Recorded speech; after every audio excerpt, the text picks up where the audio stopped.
Olá, hoje estamos aqui com mais um Papo de Jogador de Futebol. Nós estamos aqui com o nosso amigo Leandro Padovani, grande zagueiro, uma história maravilhosa para contar para a gente. Então, Padovani, obrigado por participar desse nosso papo aqui.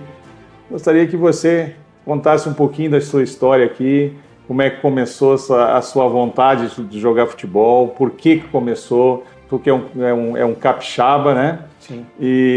Então, conta para nós um pouquinho da tua trajetória, tua maravilhosa trajetória dentro do futebol. Ô Júlio, obrigado pelo convite. Fico feliz de poder passar um pouquinho para vocês um pouco da minha história. Eu sou do interior do Espírito Santo, comecei jogando lá e no ano de 2000 eu vim para Brasília. Comecei aqui nas categorias de base do Gama, depois passei pelo Brasiliense e aí fui dando sequência na minha história. Até 2018, quando aconteceu um acidente comigo em campo, que eu acabei ficando na cadeira de roda. Aí tive que antecipar aí a aposentadoria. Pois é, e antes dessa tua, digamos assim, uma tragédia, né, uma infelicidade que acontece, isso não acontece, a gente pensa que a arma não é muito, é quase uma coisa comum, essas batidas que a gente tem, né? Então vamos lá, você chegou no Gama, se destacou aqui na base, depois do Gama tu foi para onde? Eu vim pro Gama no Sub-17, hoje em dia, né, no juvenil, né, que a gente fala na época. Isso, né? Juvenil. Os caras chamam de juvenil. Hoje né? é Sub-10, Sub-11, não sei o quê. Sub-17, no caso. E aí fiz a minha base toda no Gama e depois, quando começou a surgir o Brasiliense, na época, né, o Brasiliense jogou a Copa do Brasil, foi pra final, verdade. E aí começou a ter um crescimento muito grande, eu fiz a transferência pro Brasiliense. Aí fiquei no Brasiliense até 2011, mas nesse intervalo eu saí, em 2008 fui para Dubai, depois eu voltei, aí depois eu passei eu joguei no Volta Redonda, joguei no Guaratinguetá, aí em 2012, meu último ano aqui no Brasil, eu fui pro Irã, e aí aconteceu o que aconteceu comigo lá. Vamos contar, né? Vamos nessa história que a gente foi uma tragédia, né? Eu digo assim, eu também, nessa questão de bater a cabeça, de levar umas pancadas, isso acontece muito no jogador, não é só no boxe. O futebol tem muito confronto direto, é muito, né? Eu também fui aqui, inclusive em Goiás, levei uma cabeça, fui parar no hospital. Graças a Deus não tive sequelas nenhuma, mas infelizmente tu teve uma sequela grave, né? Mas eu vejo assim que você não desistiu da tua vida, né? Para ti foi, digamos assim, o que te fez tu dar esse vira-volta na tua vida? Não é comum a minha lesão, né? Geralmente você tem lesão de joelho, você tem lesão muscular e você consegue recuperar a determinado prazo, né? A minha lesão, depois, aí, se vocês tiverem interesse de olhar, foi um choque de cabeça. Na hora que eu tive o choque de cabeça, eu apaguei e na queda acabou que fraturou o pescoço. Então, naquele momento que eu acordei no hospital, a minha esposa fala comigo, que eu não lembro, né? Mas a minha esposa fala, eu falei para ela, eu não estou sentindo as minhas pernas, mas isso não é um problema nenhum. Eu quero adaptar meu carro, quero fazer um esporte, quero sair daqui. E assim, desde o dia do meu acidente até o dia de hoje, graças a Deus, eu nunca tive depressão, nunca tive problemas assim que falassem, por que aconteceu isso comigo? Por que eu estou na cadeira de rodas? Por que, né? Sempre buscar o porquê, nunca buscar o porquê. A gente tem que seguir em frente, né? Dependendo de qualquer situação, eu falo sempre isso. Aconteceu um problema na sua vida, se você ficar remoendo aquilo ali, você nunca vai para frente.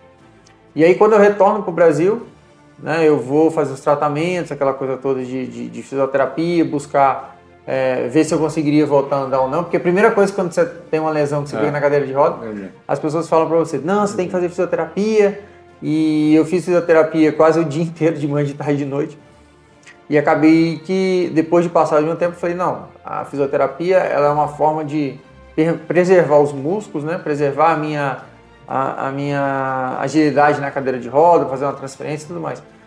Então eu fui para o esporte, de novo, né? Quem é esportista, vamos dizer assim, né? Nunca perde, né? E aí eu fui para o esporte novamente, hoje eu estou na natação paralímpica, né? Meu grande objetivo hoje dentro da natação paralímpica é disputar uma Paralimpíada. O meu foco agora é 2028, né? Que é a Paralimpíada de Los Angeles. Tem 2 anos que eu estou na natação, estou tendo bons resultados, né? Então, assim, a gente sabe que o trabalho é contínuo, né? O esporte ele é contínuo, né? Então você tem que treinar, se dedicar E acho que com a mentalidade que eu tenho, né, com a dedicação, com pensar positivo o tempo todo, né, eu acredito que eu tenho grande chance de chegar. Nesse teu acidente lá, né? Quanto tempo assim tu ficou foi no Irã, né? Foi no Irã. Quanto tempo tu ficou lá? Tua assistência que tu teve lá, ela foi completa do clube? O clube te ajudou? Você foi mais questões de amigos que te apoiaram? Então, por eu estar jogando num time grande lá no Irã, então assim, teve uma repercussão muito grande. E eu fiquei de fevereiro, quando foi meu acidente, até novembro, né, fazendo fisioterapia dentro do país, porque eu não tinha condição de voltar, né, porque a lesão era uma lesão muito alta, eu não conseguia ficar sentado, eu não conseguia movimentar igual eu tenho hoje, né, os meus movimentos de giro, do dia a dia. Infelizmente, no futebol a gente sabe que enquanto você tem o contrato te dá garantias, né? Então, assim, o meu contrato terminou, eu tive acidente em fevereiro, meu contrato terminou em maio, quando foi a temporada. E depois que terminou o contrato, eu na cadeira de roda, com essa lesão, tudo, infelizmente nenhum clube, eu posso estar errado falando isso, mas eu acredito que nenhum clube dá a sequência no atleta da forma que aconteceu comigo. Então, assim, eu tive muitos problemas, o clube não quis fazer nada mais comigo, né? Vamos dizer assim, me descartou, porque enquanto você é atleta, né? Você está tendo resultado, o clube te ajuda. E assim, então, assim, foi um momento difícil por eu estar longe do país, longe da minha família, longe de todo mundo, vivendo aquele ali o dia a dia, né? Apesar de que a população dentro do país, as pessoas, os torcedores, até hoje, né, me mandam mensagem, querem saber como é que eu tô, me acompanham aí nas redes sociais, tudo mais. Mas a questão do clube com o atleta, a questão do profissional, isso daí, infelizmente, não aconteceu da forma que deveria ter. A gente vê que não é só no Brasil, não. É uma coisa geral, né? E a gente realmente depende do torcedor, e eu vejo nas suas redes sociais, claro que a gente não tem não tem a condição de ler o que está escrito ali, mas a gente acompanha realmente. Sim. A gente nota que deve ser um carinho muito grande que eles têm por você, né? E a gente está vendo aqui hoje por que ele tem esse carinho. Então é uma pessoa muito carismática, né? E voltando ao Brasil, aí tu começou uma nova vida, né? Uma nova vida. O que que tu começou? Qual era o teu pensamento lá quando você voltou para o Brasil? Bom, e agora? O que eu vou fazer? Então, eu tive uma lesão com 34 para 35 anos, né? Eu já estava assim naquele processo de fim de carreira. Eu acredito que uns 2 ou 3 anos ainda eu conseguiria jogar no Irã. E assim, por eu ter, né, uma facilidade de falar a língua, de me comunicar com as pessoas dentro do país, todo mundo queria que eu ficasse para eu me tornar um treinador, um dirigente, alguma coisa relacionada ao futebol dentro do Irã. E aí, quando eu sofro acidente, o que eu faço? Hoje eu estava jogando, né? Acordo no outro dia dentro do hospital e no outro dia eu vou fazer o quê? Então, quando eu volto para o Brasil, eu falo, e agora? O que eu vou fazer? Vou para onde, né? Esse é o grande problema do atleta pós-carreira, né? Quando ele encerra, né? Ele vai para onde? O que você vai fazer? Porque você dedica a vida toda para o esporte, né? A gente tem uma mentalidade aqui no Brasil, eu acho, assim, depois que a gente para de jogar e a gente vem acompanhando a nova geração, a gente tem uma dificuldade muito grande de que o atleta de futebol, ele vai ganhar milhões, ele não precisa de estudar, né? Esse é o grande problema, a gente tem que mudar essa mentalidade. Porque depois que você para de jogar, você vai fazer o quê? Exato. Né? As contas chegam, você tem esposa, você tem família, né? Você tem coisa para fazer, aí o cara, às vezes, durante a carreira, tem 2, 3 relacionamentos, você para e tem pensão, tem isso, tem aquilo, tem a família, às vezes, que ajuda. Então, você fica perdido, né? Aí, o que eu fiz? Eu voltei, e uma das primeiras coisas que eu fiz foi procurar a AGAP, aqui em Brasília. Fui direcionado por pessoas que trabalham dentro dela. Falaram assim, se você quer fazer alguma coisa, nós temos aqui todas as condições para você estudar, para você, né, terminar. Porque às vezes muitos atletas não terminam os estudos. Verdade. Né, termina e fica aí a 4ª série, 5ª, 8ª. Então assim, dentro dessas associações, que é a AGAP, a FAP, você tem condições de buscar recursos para você terminar seus estudos, né? E assim, eu falo que conhecimento nunca é demais. Então, quem tem aí disposição, quem tem vontade, quem quer pós-futebol, não esperar o pós, né? No finalzinho já pode começar a buscar aí as AGAPs, as associações. E foi nessa que eu voltei. Eu comecei a estudar, fiz gestão do esporte, né? Uma coisa que está relacionada a mim, assim, durante a minha vida toda. Então, assim, se dedicar para isso, né? Agora a gente está buscando novos caminhos aí, né? Dentro da natação, dentro da gestão. Que bom, a gente fica feliz que você tenha até citado a questão do trabalho que a GAP faz, que a FAAP faz nisso, e isso sirva de exemplo, né? O teu trabalho, a tua dedicação dentro do futebol, né? Tudo que você passou na tua vida, né? É um exemplo para todo mundo. Desde a primeira vez que você veio aqui, que a gente conversou, eu digo, pô, esse cara é um cara iluminado, e realmente você é iluminado.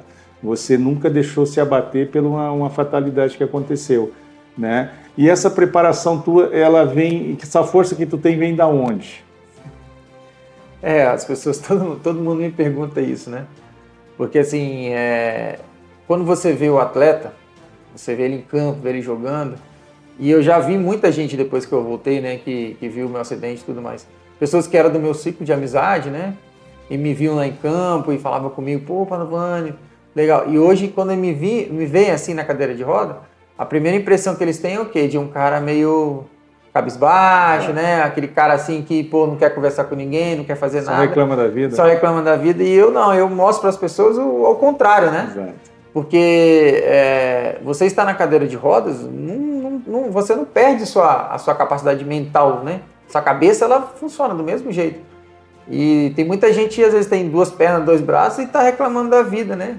Não consegue fazer nada e não quer buscar nada, né? Então, assim, eu falo para todo mundo que, independente de eu estar na cadeira ou não, a minha vida continua, eu tenho que seguir em frente, tenho que mostrar para as pessoas que a dificuldade ela existe em qualquer lugar, mas que a gente tem que buscar sempre olhar para frente e buscar novos objetivos, novos desafios. E quais são os novos objetivos do Padovani, além das Olimpíadas que a gente está torcendo aqui, e a gente também vai buscar algum patrocínio para o Padovani também, né? Porque a gente sabe a dificuldade. Se o atleta, que é um atleta olímpico, já tem a dificuldade, um para-atleta, imagina uma dificuldade maior ainda.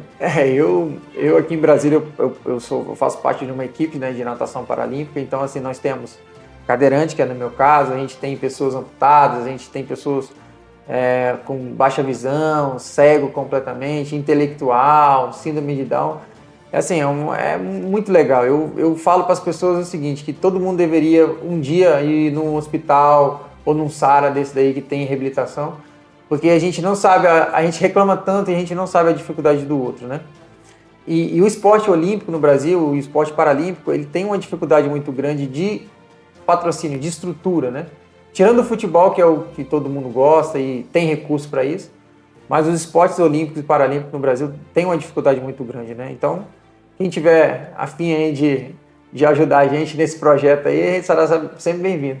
Com certeza. E a gente, a FAAP aqui, a gente está de portas abertas para você, tu sabe disso, do que você precisar, né? A gente, dentro da nossa entidade, a gente tem algumas regras que tem que ser feitas, tem que ser seguidas, né? Mas a gente vai lutar também para poder te ajudar e te apoiar em no que a gente puder.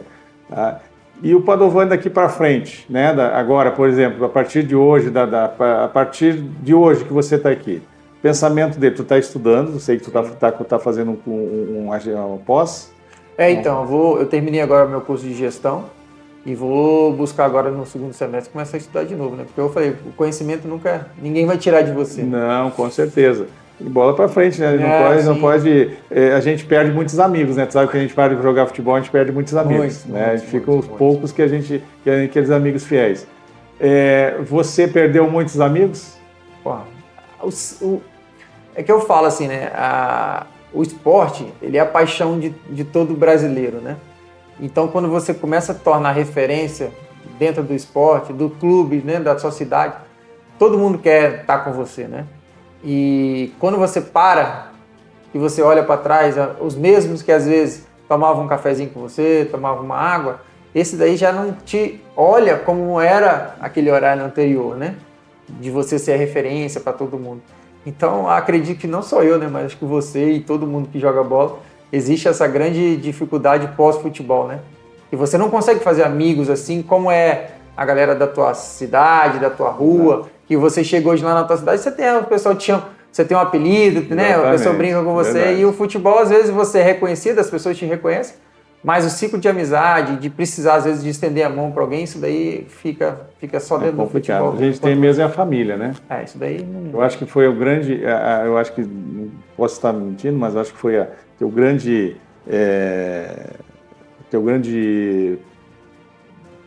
patamar, né? Eu acho que foi grande a tua família, foi a coisa mais importante que você... Assim, eu falo, né? A minha lesão é uma lesão que eu acho que eu sou o primeiro caso no mundo, né? Que aconteceu isso, né? Porque geralmente quando você tem uma lesão grave igual a minha, as pessoas acabam falecendo e tal. E assim, o apoio da família é de suma importância, porque eu estava a 100 por hora e no outro dia eu estava a 10, entendeu? Então assim, a mudança de rotina, de vida e tudo mais, isso influencia muito. E aí você passa a ser dependente de alguém, você passa a ser dependente de uma pessoa, né? Às vezes, né, eu ainda consigo fazer alguns movimentos, mas tem gente que vive na cadeira de roda que não consegue, às vezes tem uma cadeira motorizada, às vezes precisa de alguém e tal. E a primeira coisa que acontece dentro da família, que se a pessoa é casada, tem filho e tudo mais, é o conflito e acaba se separando. Você tem vários casos aí, né? Tanto do futebol, como um atleta profissional que separa e tudo mais. No meu caso, não. No meu caso, eu agradeço a minha família, né? Em especial a minha esposa, porque está comigo até o dia de hoje. Ela passou por todo o processo junto comigo e ela fala que, independente, ela fala... Eu não vejo você como cadeirante, eu vejo você como meu marido, como uma pessoa que eu conheci, né, há 20 anos atrás e a gente está hoje do mesmo jeito. Então, essa é a grande lição, eu acho, que assim, igual eu falo, independente de qualquer situação, o caráter, né, a mentalidade da pessoa, a cabeça da pessoa, ela não vai mudar por você estar numa dificuldade, né? Isso que é o grande problema. Isso é família. Isso é família, né? Amigos você tem no dia a dia, né, e tal, mas a família mesmo... Na hora de apagar as luzes lá e acordar no outro dia, quem está com você é verdade. É a esposa, a mãe, o pai, né? O irmão que está mais próximo. Tem filhos? Eu tenho um agora, tenho 1 ano e... Nossa, um ano e 7 meses. Como é o nome? Lorenzo. E o nome da esposa? Larissa. Legal. Então, dá os parabéns para você, para a tua família, né? Que isso é um acolhimento, né? E que bom que tu veio para a família Agape, família FAAP, cara. A gente fica muito feliz que você esteja agregando o nosso time. A gente tem muito trabalho pela frente. Eu falei para ti no início quando tu veio aqui, tu vai ser um grande amigo nosso, um parceiro nosso, né? E eu fico muito feliz por ter aceitado o convite de você vir aqui contar essa história linda, essa história maravilhosa tua aí, que sirva de exemplo para muita gente. Principalmente que a gente falou antes ali. Você, além do teu exemplo de vida, né? De se reestruturar, de se reinventar, na verdade, né? Você também, quando você estava jogando, tinha a ideia de que tu já estava preparando o teu pós-carreira. Sim. Então, foi até bom, Júlio, você falar sobre isso, sobre a Agape e a FAAP, porque o atleta, enquanto ele está jogando, ele não... Eu falo por mim, né? Porque aqui em Brasília, a maior parte da minha carreira foi aqui.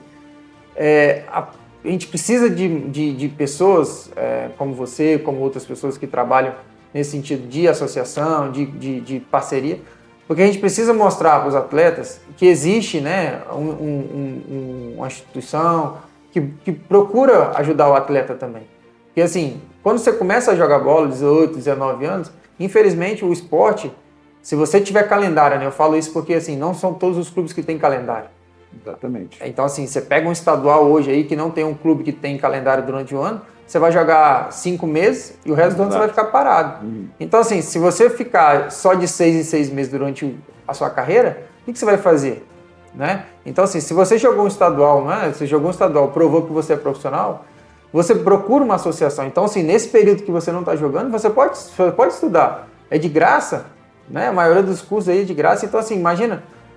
quem pode oferecer isso para você, né? Então, aproveita isso daí e os atletas busquem conhecimento. Não só fique vinculado ao esporte o tempo todo, de manhã, de tarde, de noite. Né? O futebol ele é legal, ele é gostoso, mas existe o pós-carreira. E o pós-carreira é importante demais. O pós-carreira é 15 anos depois que tu começa. Então, você começa novo. Então, assim, o atleta ele para com, sei lá, no máximo 35 anos.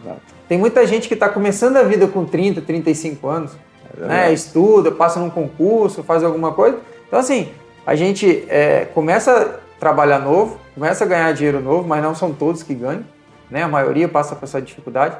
Então busquem, né, na sua cidade, eu falo sempre, busque na sua cidade, busque a HAP, busque a FAAP, procure se profissionalizar, estudar, estende isso daí, né, tem benefício para a família, tem para muita gente.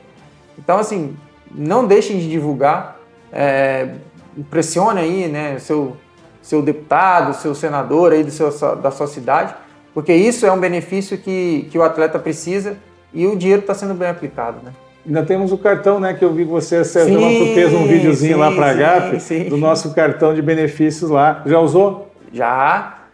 Procure em todas as farmácias aí, né? Que quem quiser usar. Você tem desconto, é muito bom. Hoje em dia os remédios são caros, né? Tem a telemedicina. Tem. Então, se você estiver passando por um problema aí, tá com uma dor de cabeça, uma dor de barriga, né? Inclusive, se tu... não precisa ir no hospital, né? No postinho, né? E tu vê, uma coisa interessante que tu vê, no caso do teu acidente que teve lá, a gente tem um seguro por acidente de trabalho. O teu caso foi um acidente de trabalho. O meu caso foi um acidente de trabalho. Então, tu vê, isso não era pensado mais lá atrás. Hoje a gente está pensando nisso e foi pensando nisso, né, nessa condição de poder, de você dentro do você está trabalhando, né, ou então você sofreu um acidente, né, você tem esse recurso aí.